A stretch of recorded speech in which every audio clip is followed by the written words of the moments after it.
Student, welcome to my channel library techno. पिछली video में मैं आप लोगों को बता चुकी हूँ लाइब्रेरी साइंस के बारे में। अगर जिसे भी जो जानकारी लेनी है वो मेरी पहली वीडियो देखें। और सेकंड, अब मैं आपको ये बताना चाहती हूँ आज मोर अबाउट लाइब्रेरी साइंस के बारे में। मैं आपको बताऊंगी कि मैंने पिछली में बताया था कि क्या क्राइटेरिया है इसका। जो हमारी जो लाइब्रेरी साइंस का कोर्स है वो बीलिप एमलिप ग्रेजुएशन के बाद होता है। थोड़ा बता देती हूँ, पिछले बारे में है।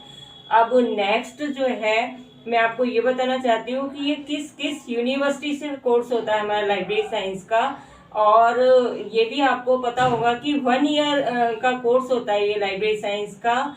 और जैसे आप लोग बीटेक वगैरह, बीबीए वगैरह, बीसीए जो भी ये करते हैं तो वो 3 साल का होता है और बीटेक 4 साल का होता है। तो ये जो हमारा बीलिप और एमलिप है ओनली 1 ईयर का होता है। और 1 ईयर के बाद जो है आप जॉब पा सकते हैं, गवर्नमेंट जॉब, प्राइवेट जॉब, जैसा कि मैंने पिछली वीडियो में बताया था।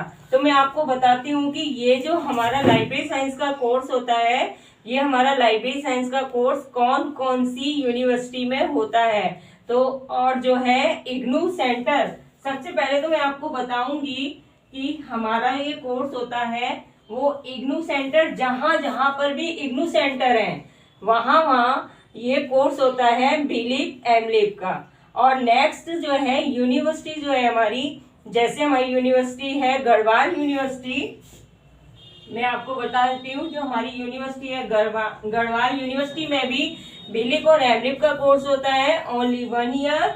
एंड नेक्स्ट सीसीएस यूनिवर्सिटी में भी ये कोर्स होता है। और नेक्स्ट होता है आगरा यूनिवर्सिटी में भी ये कोर्स होता है।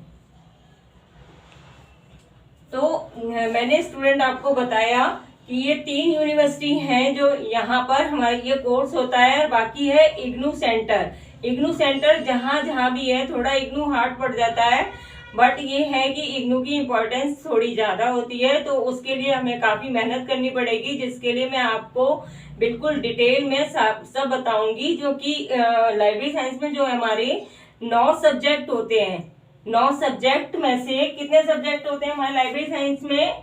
9। ठीक है, 9 सब्जेक्ट होते हैं।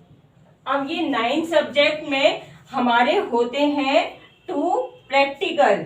ठीक है, कितने होते हैं? 2 प्रैक्टिकल। अब ये 2 प्रैक्टिकल ये ही हमारे मेन है लाइब्रेरी साइंस के। ये 2 प्रैक्टिकल जो होते हैं ये बहुत मेन होते हैं, इसी से ही पूरी लाइब्रेरी मैनेज होती है, चाहे वो छोटी लाइब्रेरी हो चाहे वो बड़ी लाइब्रेरी हो। सिर्फ इन 2 प्रैक्टिकल से, बाकी जो इसमें जो सब्जेक्ट बचते हैं 7 सब्जेक्ट यानी 7 सब्जेक्ट होते हैं, वो थ्योरी होती है। थ्योरी में खूब अच्छे से समझाया जाता है कि हम लाइब्रेरी को किस तरह से मैनेज करते हैं, कितनी बड़ी लाइब्रेरी होनी चाहिए, कॉलेज की कितनी बड़ी लाइब्रेरी होनी चाहिए, सिटिंग प्लान, रीडिंग रूम कितना होना चाहिए, या ई लाइब्रेरी कितनी होनी चाहिए, वो सब उसमें बताते हैं इन 9 सब्जेक्ट में। यानी बहुत सारे टॉपिक होते हैं, वो मैं डिटेल में आपको बताऊंगी। इसके बाद जो है ये 2 लाइब्रेरी, थैंक यू स्टूडेंट। तो मैं आपको बता रही थी कि ई library and reading room and जो है बुक्स वहां पर होती हैं, वो सब होता है। तो ई लाइब्रेरी हमारी वेरी इंपॉर्टेंस रहती है स्टूडेंट के लिए। जैसे ई लाइब्रेरी डिजिटल लाइब्रेरी, जिसमें स्टूडेंट जो है अपना टॉपिक सर्च कर सकते हैं उसमें जाकर के, और वहाँ अंदर ही सभी कुछ होता है, सारे कंप्यूटर्स वगैरह होते हैं और बिल्कुल दरवाजे बंद होके वो अपना टॉपिक बिल्कुल शांतिपूर्वक सर्च कर सकते हैं। इसे हम ई लाइब्रेरी यानी डिजिटल लाइब्रेरी बोलते हैं। क्या बोलते हैं हम इसको? ई लाइब्रेरी। ठीक है, और इसके बाद होता है वहां पर रीडिंग रूम में स्टूडेंट आके पढ़ते हैं, मैगजीन स्टैंड वगैरह सभी चीजें होती हैं। वहां पर जो है मैगजीन लेते हैं तो अपना आई कार्ड वगैरह रखते हैं। ये सब जो है लाइब्रेरी की मैं शॉर्ट वो बता रही हूँ आपको। इसका जो मेन मैंने आपको पर्पस बताया था पढ़ाने का, वो मैंने आपको बताया था कि इसके 9 सब्जेक्ट हैं और 9 सब्जेक्ट में से 2 सब्जेक्ट ऐसे हैं जो प्रैक्टिकली मेन प्रैक्टिकल होते हैं। जैसे ये मैं आपको बता रही हूँ, इसके ये 2 सब्जेक्ट हैं और 2 सब्जेक्ट में से 1 सब्जेक्ट हमारा होगा डीडीसी यानी डीवी डेसिमल क्लासिफिकेशन। स्टूडेंट अगर आपको इसका स्क्रीनशॉट लेना है तो ले लीजिए। उसके बाद मैं आपको ये मेन जो 2 सब्जेक्ट हैं इसके बारे में बताऊंगी। जैसे मैंने पहले भी बताया है कि ये 9 सब्जेक्ट हैं। 9 सब्जेक्ट में से 7 सब्जेक्ट जो है वो थ्योरी के सब्जेक्ट हैं। उनमें सिर्फ आपको पढ़ के समझ के लर्न करना है। बाकी ये 2 सब्जेक्ट ये प्रैक्टिकल होगा। प्रैक्टिकल यानी बुक से होगा। और बुक का नाम ही बताया था, आपने शायद स्क्रीनशॉट ले लिया होगा, तो मैं इसे बिगाड़ के मैं बताती हूँ आपको। नेक्स्ट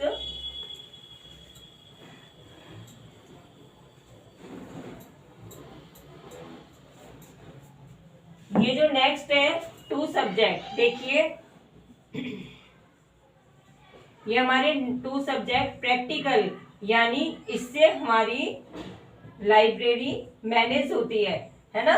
तो ये फर्स्ट इसका जो है ये फर्स्ट सब्जेक्ट का नाम है डीडीसी। ये मेन इम्पॉर्टेंट है। ये इसी से ही school and college and school में, मतलब ये डीडीसी से ही क्लासिफिकेशन होता है। ये हमारा मोस्ट, जिसे कहते हैं कि वेरी वेरी इम्पॉर्टेंट, इसी से ही हमारा क्लासिफिकेशन होता है। इस डीडीसी से हम करोड़ों बुक्स का क्लासिफिकेशन कर सकते हैं। कैसे?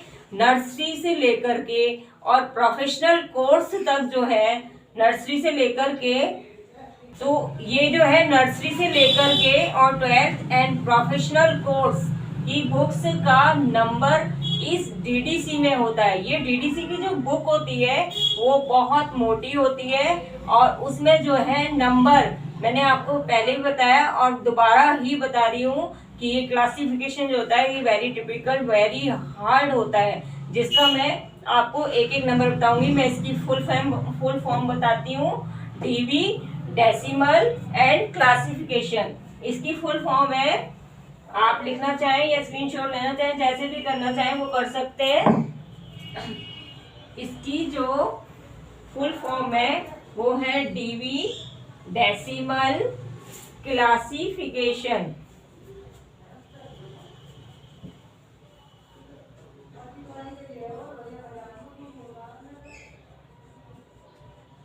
और स्टूडेंट हम क्लासिफिकेशन को हिंदी में बोलते हैं वर्गीकरण।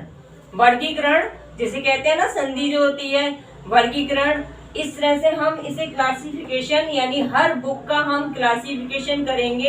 एक एक बुक का नंबर, चाहे वो पोएट्री का नाम है, चाहे वो कैसी भी कहानी की स्टोरी की बुक है, लेकिन हर बुक का नंबर इस डीडीसी की बुक में मिलेगा। आगे की वीडियो में मैं आपको बताऊंगी। Thank you.